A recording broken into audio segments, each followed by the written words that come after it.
Hello viewers, welcome to Filmi craft. நான் உங்கள் அருண். இந்த எபிசோடில் ஒரு மலையாள படமாக நம்மூர் தியேட்டர்ஸ்லேயே இன்றைக்கி வெளியாகிருக்கிற பா பா பா. இப்போ இந்த படத்துடைய கதை என்ன அப்படின்னு கேட்டிங்கன்னா, படத்தில் நம்ம கதாநாயகன் ஒரு ஸ்டேட்டுக்கு சிஎம்மாக இருக்கிற ஒரு நபரையே கடத்துறாப்புல.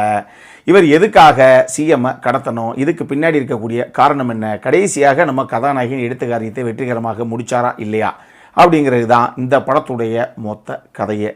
என்னது, ஒரு சாமானியன் ஒரு ஸ்டேட்டுடைய சிஎம்மை கடத்துறாப்லையா? ஏங்க, இது இந்த 1998 நம்ம சேரனுடைய இயக்கத்தில் வெளியான தேசிய கீதம் இல்லை அப்படிங்கிற மாதிரி தான் இந்த படம் ஆரம்பிக்கும் போது நமக்கு பச்சை மைண்டில் சொல்லுது. ஆனால் இந்த கதையை அவங்க வேறு மாதிரி எடுத்துகிட்டு போயிட்டாங்க அப்படின்னு வச்சுக்கோங்களேன். பட் நம்ம படம் ஆரம்பிக்கும் போது நமக்கு தேசிய கீதம் தான் ஞாபகத்துக்கு வருது.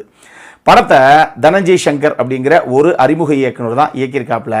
ஆனால் இந்த படத்தை பார்க்கும்போது இந்த படத்தை எடுத்த மொத்த டீமுமே விஜயுடைய டைகார்ட் ஃபேன்ஸாக இருப்பாங்க போல தெரியுது. ஏன்னா படம் நெடுகிலும் கில்லி படத்துடைய ரெஃபரன்ஸ் தான்.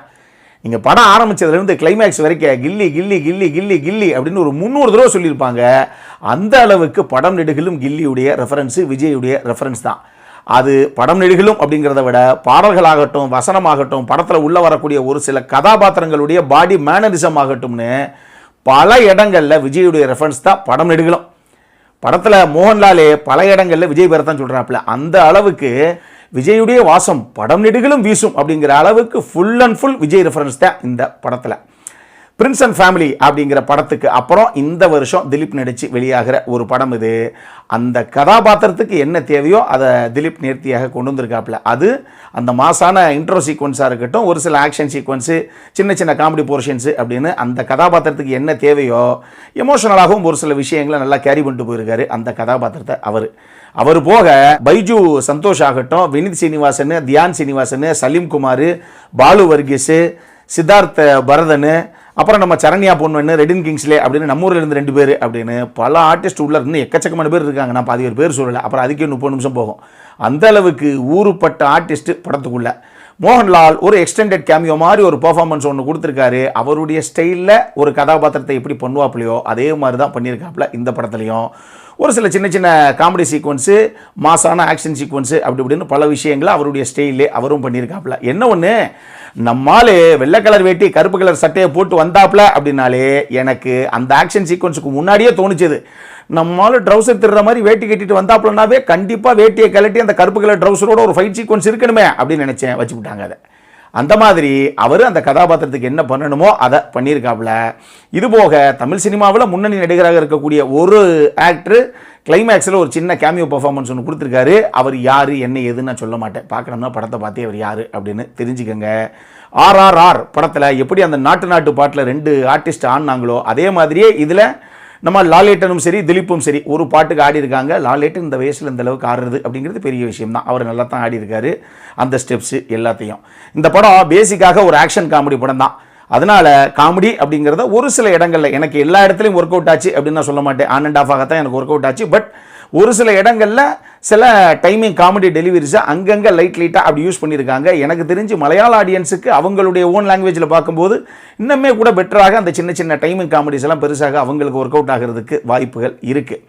இந்த படத்தை பொறுத்தளவுக்கு என்ன ஒன்று, வர எல்லா பயவுலையுமே பாலியாகார் ஆகணும் அப்படின்னு ஆசைப்பட்டா என்ன அர்த்தம் அப்படிங்கிற மாதிரி தான் இந்த படம் பார்க்கும்போது எனக்கு தோணுச்சு.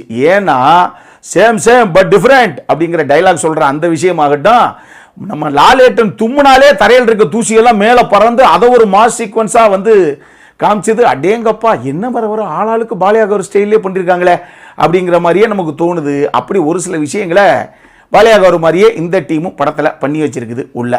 இதெல்லாம் தாண்டி ஒரு குறிப்பிட்ட ஆக்ஷன் சீக்வன்ஸு, அதுக்கு சினிமோட்டோகிராஃபி நல்லாவே இருந்தது. கேமரா ஒர்க்கு சும்மா 360 டிகிரி போட்டு உருட்டி எடுத்தாங்க. நல்லா இருந்தது. செட்டுன்னு பயங்கர ஃபாஸ்ட்டாக பேன் பண்ணி எடுத்துகிட்டு போயிட்டே இருந்தாங்க. அந்த சீக்வன்ஸில் சினிமோட்டோகிராஃபி ரொம்ப நல்லாவே இருந்தது. சரி, இதெல்லாம் ஒரு பக்கம் இருக்கட்டும். இந்த படத்தில் அப்படி என்னதான் சார் பிரச்சனை அப்படின்னு கேட்டிங்கன்னா, உண்மையாக ஒரு சாமானியன் ஒரு ஸ்டேட்டுடைய சிஎம்மை கடத்துறாப்புல. இதுக்கு பின்னாடி என்னதான் காரணமாக இருக்கும் அப்படிங்கிற ஒரு ஆர்வத்தில் தான் இந்த கதையை உட்காந்து பார்க்க ஆரம்பிக்கிறோம். ஃபர்ஸ்ட் ஹாஃபை முடிஞ்ச அளவுக்கு பெருசாக போர் அடிக்காமல் நான் சொன்ன மாதிரி கொஞ்சம் ஆக்ஷன் கொஞ்சம் காமெடி பல மாசான சீக்வன்ஸு அப்படி இப்படின்னு சொல்லி எடுத்துகிட்டு போயிட்டாங்கன்னு வச்சுக்கோங்களேன். வேறு செகண்ட் ஹாஃபில் இப்போ அந்த சிஎம்ஏ இங்கே பாரு, நீ ஏன் அனுப்புனாலும் நான் போக மாட்டேன், நான் யார் என் பவர் என்னங்கிறத உனக்கு காட்டியே தீருவேன் அப்படின்னு நம்ம ஹீரோ கிட்ட சவால் வர்ற அந்த மொமெண்ட்டே சூப்பராக இருந்தது. அந்த கன்ஃபரன்டேஷனே செம்மையாக இருந்தது. ஆனால் அங்கே இருந்து ஐயோ ஒரு ஸ்டேட்டுடைய சிஎம்னா யோசிச்சு பாருங்கள், அவர்கிட்ட இல்லாத பணபலமா படைபலமா என்ன பண்ண போகிறாரு இவங்கள இப்போ ஹீரோ அண்ட் கோவை அப்படிங்கிற அந்த ஒரு பதபதைப்பும், இதுக்கு எப்படி திருப்பி அவருடைய பிளான் ஆஃப் ஆக்ஷன் சொல்லி எப்படி வந்து திருப்பி கவுண்டர் அட்டாக் பண்ண போகிறார் ஹீரோ அப்படிங்கிற அந்த ஒரு எதிர்பார்ப்பு இருக்கு இல்லையா, இது எதிர்பார்ப்போடு சரி.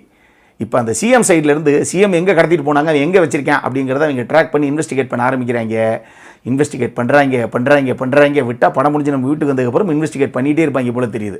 இன்ஃபேக்ட் தியான் சீனிவாசன் ஒரு சீனில் வந்து வினித் சீனிவாசன் கேட்பாப்புல, ஏன்பா என்ன அப்பாவை காணா நான் தேட போகிறேன் இன்வெஸ்டிகேட் பண்ண ஆரம்பிச்சு நீயும் பண்ணுற இன்னியா இவ்வளோ லேசியாக இன்வெஸ்டிகேட் பண்ணிட்டு வெறும் மாஸ் சீக்வன்ஸ் வச்சு ஓட்டிக்கிட்டு இருக்கீங்க அப்படின்னு படத்தில் ஒரு கதாபாத்திரமாக வரக்கூடிய தியான் சீனிவாசனே ஒரு சீனில் கேட்பாப்புல வினித்தை பார்த்து.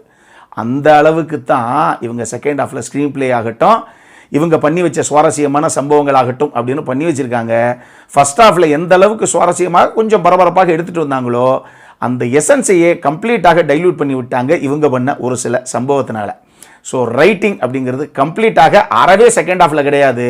வெறும் மாஸ் மூமெண்ட்ஸை மட்டும், அது லாலேட்டன் வேறு செகண்ட் ஹாஃபில் தான் உள்ள வர்றார் அப்படிங்கிறனால வெறும் மாசை மட்டும் நம்பியே பெருசாக இவங்க போயிட்டாங்க. அதுவே படத்தை க்ளோஸ் பண்ணி விட்டுருச்சு அப்படின்னு தான் நான் சொல்லுவேன். இன்னொரு பக்கம் ஒரு கதாபாத்திரம் எழுதலை அப்படின்னா பரவாயில்ல, ஒரு கதாபாத்திரமே இந்த படத்தில் உருப்படியாக எழுதலை. உண்மையை சொல்லணும்னா திலீப்புடைய கதாபாத்திரம் தான் ஓரளவுக்கு எழுதப்பட்ட ஒரு கதாபாத்திரம். ஆனாலும் எங்கள் ஒரு சாமானியன் ஒரு சிஎம்ஐ கடத்துறார் அப்படின்னா அதுக்கு பின்னாடி ஏதாவது ஒரு முக்கியமான ரீசன் இருக்கணுமா இல்லையா?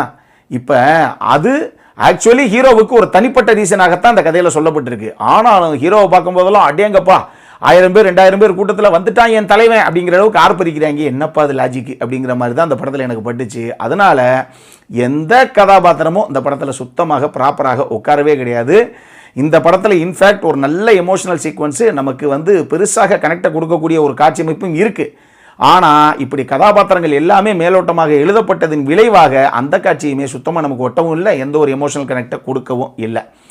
இவங்களே அப்படின்னா சரண்யா பொன்வண்ணு ரெடின் கிங்ஸ்ல எல்லாம் வந்து சும்மா இலவச இணைப்பு தான், பேரளவு கொண்டு வந்துட்டு போயிருக்காங்களே தவிர அவங்கெல்லாம் எதுக்கு இந்த கதையில் அப்படிங்கிறது அவங்களுக்கே தான் ஃபோன் பண்ணி நம்ம கேட்கணும்.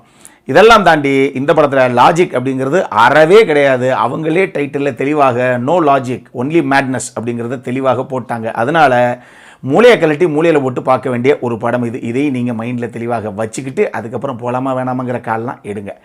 என்கிட்ட கேட்டிங்க அப்படின்னா மொத்தமாக ரொம்ப ரொம்ப சுமாரான ஒரு படம் தான் இந்த படம். அடல் கானடை பொறுத்தளவுக்கு எதுவும் கிடையாது, ஃபேமிலியோட பார்க்கக்கூடிய படம் தான் இந்த படம். நம்ம ஊர் தியேட்டர்ஸில் இங்கிலீஷ் சப்டைட்டில்ஸோட இப்போ அவைலபிளாக இருக்குது. அப்புறம் என்ன, இதே மாதிரி இன்னொரு வீடியோவோட அடுத்த முறை உங்களை சந்திக்கிற வரைக்கும் இட்ஸ் அருண் சைனிங் ஆஃப்.